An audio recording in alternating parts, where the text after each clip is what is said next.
No amount of self-love will replace what a romantic relationship can do for people.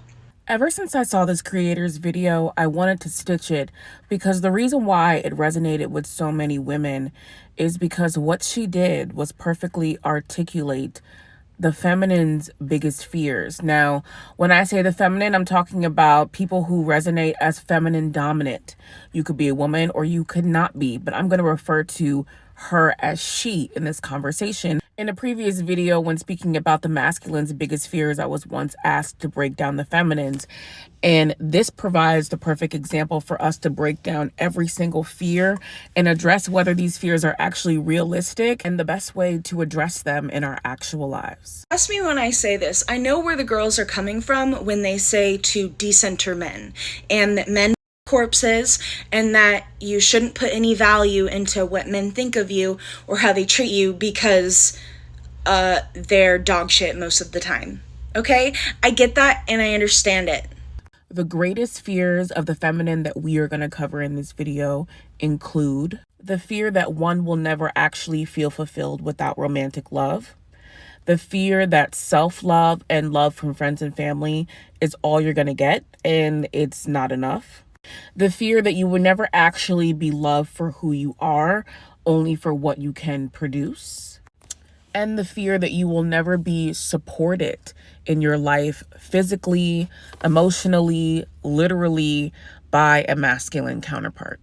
The problem I have is as a straight heterosexual woman who's attracted to straight heterosexual men and would like to experience a romantic heterosexual relationship with a man, but has never had the opportunity to do so,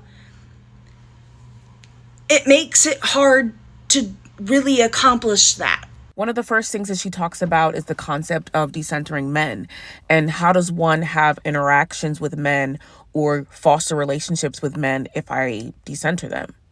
If I remove my desire to connect with a masculine or a male as the center or the most important aspect of my life. Many feminine dominant people who come to get tarot readings from me have this particular issue. What do I do with myself when I'm just left with self-love? And one of the biggest issues is the shallow presentation of self-love that you are being force-fed, like she mentions in this video. They just want to shove self-love down your fucking throat and individualism down your throat until you are so sick and tired of it that you come on this app, like I'm doing right now, and ranting about it. They might want you to think that self-love is creating Pinterest boards and getting manicures and pampering yourself. And it can be that. I'm not telling you that it's not. But self-love and the act of self-love really isn't that. It's the understanding and the acceptance that at some point in your life, in order for you to make all of the things that you want happen, including children, whether it's with a partner or not, you have to accept that you're the one who's going to make that happen. That it might just only be you. And if it's only you, true self-love is you putting as much energy and as much passion that you would put into a romantic relationship into yourself and create that outcome, regardless if you have a partner there with you or not. However, it is far more profitable for you to be making Pinterest boards and doing a lot of the shallow things that you're being force-fed online than for you to be doing the deep, meaningful work of creating and building the reality that you want for you. The reason why this goes hand in hand with decentering men is because there is an actual real fear that sets in for feminines when they think about actually doing and creating and building the life for themselves, with themselves, by themselves, for the long haul. Because we are hardwired to create security for ourselves and for potential offspring, we can't help but make a man's needs important because that is how we love and navigate and relate in relationships. But when you're doing that because your means to an end is to make sure that your life is secured, or that you feel like you need to have that in order to have the things that you want, you are in fact coming from a lack mindset.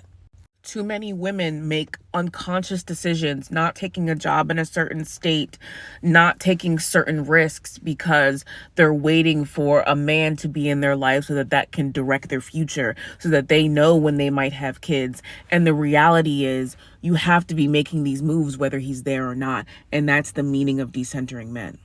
Decentering men also doesn't mean that you don't have male interactions. Believe it or not, when you start to learn feminine energy and you start to learn about energy overall, you'll realize that the second that you start looking at yourself is the minute that a man is trying to get your attention, because that's what they do. But hold on to that thought. My connection has to come from friends and family. Whereas those friends and family already have partners, and then they get their connection from them. And then I get the leftovers. One of the next fears shared by many feminines is that the love that I receive from friends and family is somehow leftover love.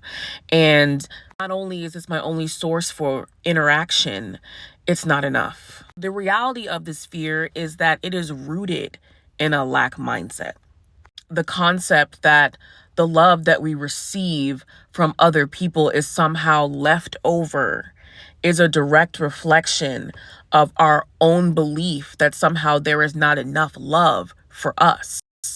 And the only way to receive enough love is through romantic love. That's the purpose of telling you to decenter men and to focus on your own love. Because when you do that, you find out that there is actually a third option for love. There isn't just self-love and romantic love and then leftover love that you're getting from other people. There is a such thing called universal love. And universal love is found when you embrace your feminine energy, which requires you to decenter men.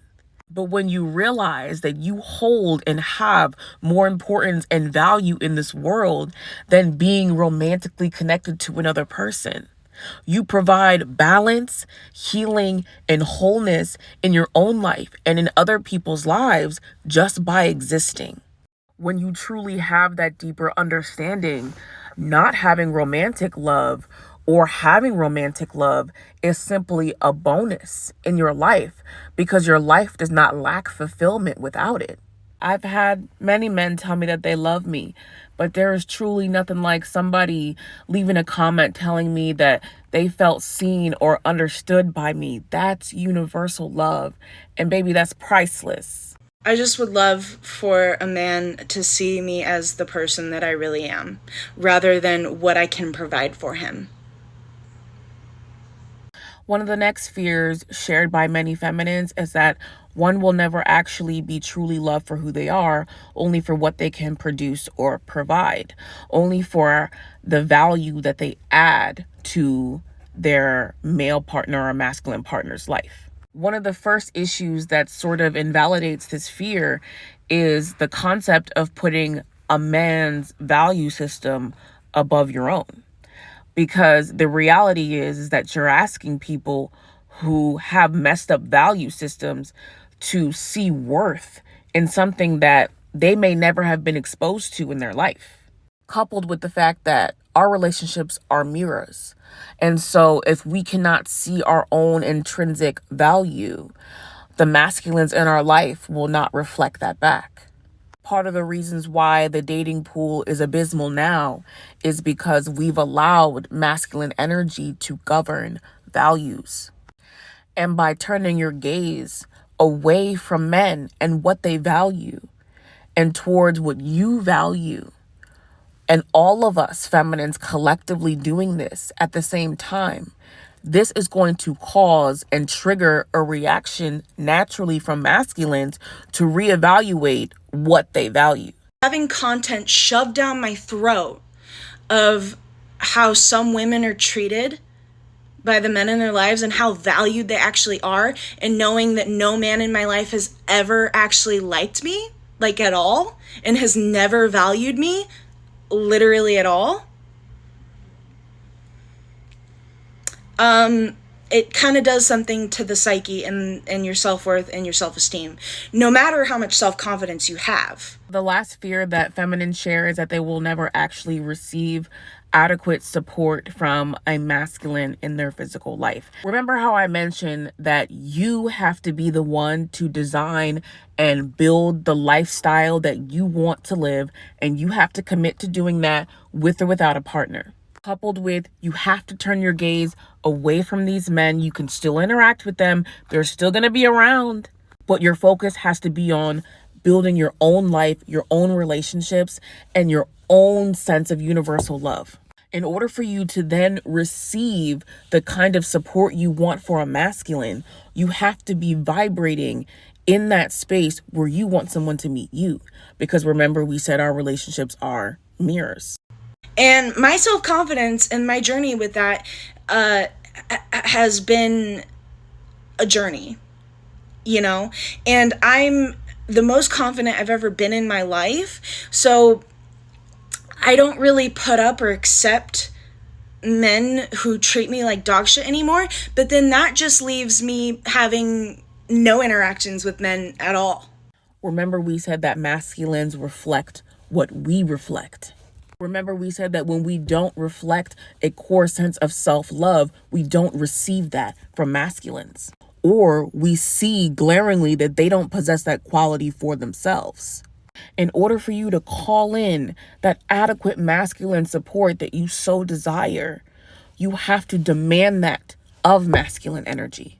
And many masculines, to be honest with you, are not going to make that shift on their own.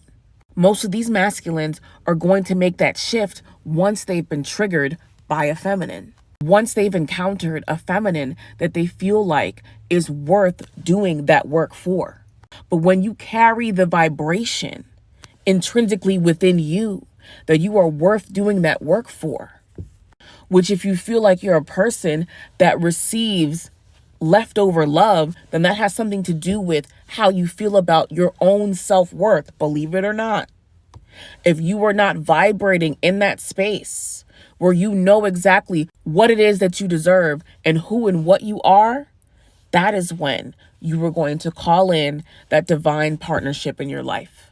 That is the purpose of Decentering Men. That is what it really means to practice and do self-love. And that is the truth of every fear that most feminines, including me, have ever felt. I hope this helps.